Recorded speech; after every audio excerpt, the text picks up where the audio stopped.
Olá, eu sou a Juliana Simões e está a ouvir o Economia Dia a Dia, o podcast que lhe dá respostas simples e resumidas para os principais temas da economia nacional e internacional.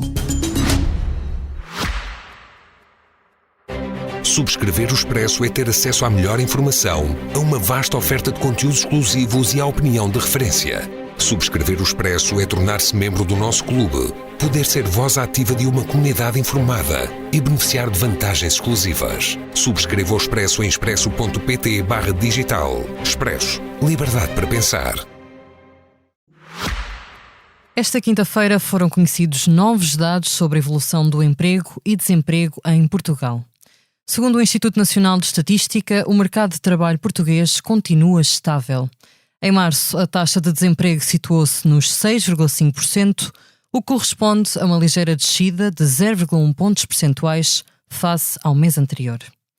Apesar de os dados serem ainda provisórios, o Instituto Nacional de Estatística dá conta que, em março, a população ativa aumentou 0,1% face a fevereiro e 1,6% em termos homólogos, para quase 5,4 milhões de pessoas. É o valor mais elevado desde 1998, ano em que começou esta série estatística. De acordo com o INE, o aumento da população ativa foi motivado pelo acréscimo da população empregada, mais 11,7 mil trabalhadores, que compensou o decréscimo da população desempregada, 5,8 mil pessoas. Já a população inativa, em março, diminuiu 0,1% em relação ao mês anterior. Esta diminuição é justificada pelo decréscimo das pessoas que não procuram emprego nem estão disponíveis para trabalhar, menos 0,2%, que ultrapassou o aumento do número de inativos disponíveis para trabalhar, mas que não procuram emprego, menos 2,1%.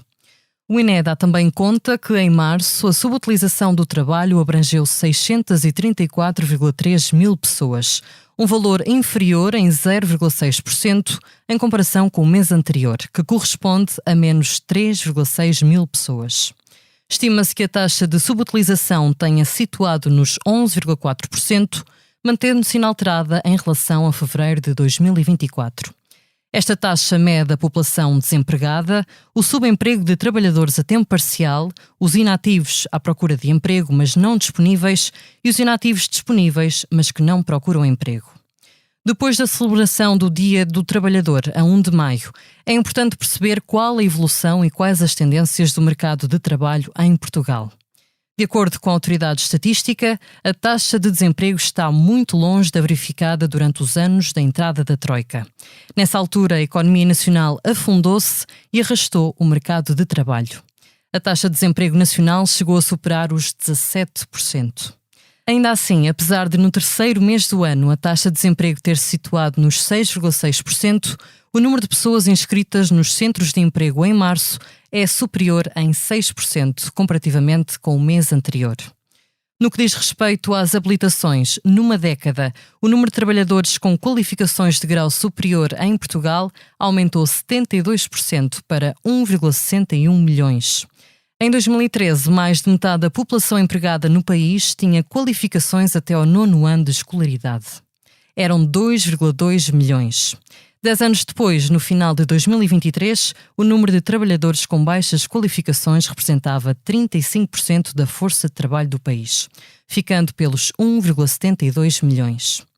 Em relação às remunerações, os aumentos salariais parecem ser insuficientes para aliviar a pressão da inflação e do aumento das taxas de juros. Para compor o orçamento familiar, o número de trabalhadores com 2 empregos aumentou 41% em 10 anos, segundo dados avançados recentemente ao Expresso. Já em relação ao número de horas de trabalho, o Eurostat dá conta que Portugal é o 5º Estado-membro da União Europeia com maior percentagem de trabalhadores em horário prolongado, 9%, sendo que a média europeia é de 7,1% em 2023.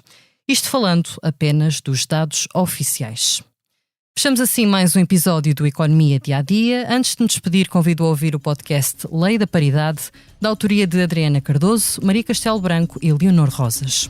No último episódio abordam as declarações de Marcelo Rebelo de Sousa sobre o pagamento de reparações históricas aos países que foram antigas colónias portuguesas. Obrigada por estar desse lado. Se tem questões ou dúvidas que gostaria de ver explicadas no Economia Dia a Dia, envie um e-mail para jsimões@expresso.empresa.pt. Voltamos amanhã com mais novidades económicas.